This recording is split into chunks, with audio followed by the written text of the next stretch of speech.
Remember when? How many of you remember when a dollar was worth 29 cents?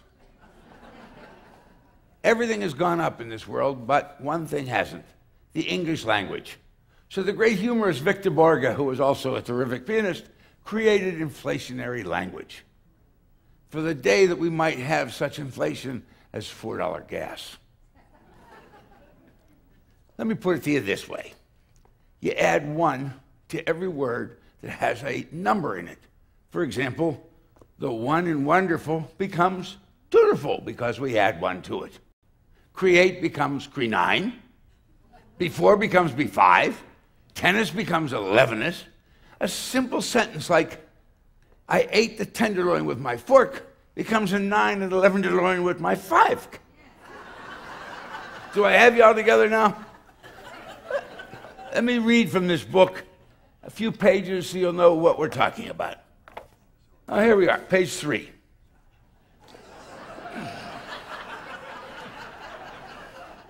Twice upon a time, there was a young man in the army named Bob who had a sister Anna, and they lived in sunny California.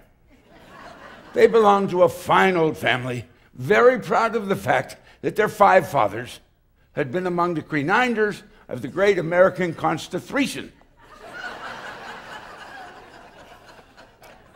Bob had been very close to his younger sister since she saw the light of day for the 3rd time.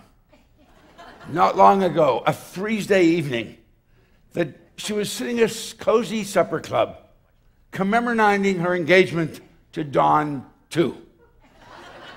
You see, he was of Spanish descent, so for the purpose of this book, it would be Don 1 is Don 2. Don 2, unfortunately, turned out to be an ascetan egotist. He had not even shown up.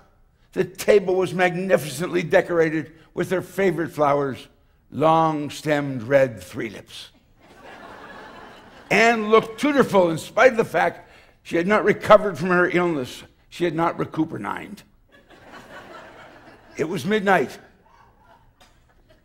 In the distance, a clock struck 13. There suddenly stood Don II, obviously intoxicated.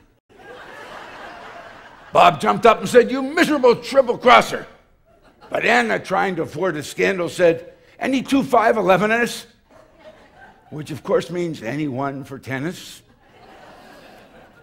Don grabbed a piece of marinade herring and was about to throw it at Bob when Anna jumped up and said, "Please be careful, Don. You have insulted an officer." "Are you 2? I am 2-3, said Don 2. "Are you 1? I am 1-2, said Don 1. You got that right. I knew you were with me. "Today," he said, "I have become a Lou 11th in the armed 5s." And with these words, he left us. And when he was 1.5 way out the door, he stopped, turned excitedly, and said, "Anna," as he wiped his 5 head, "I shall never marry as long as I live. I shall remain double. Goodbye. 3 to Lou, 3 to Lou, 3 to Lou."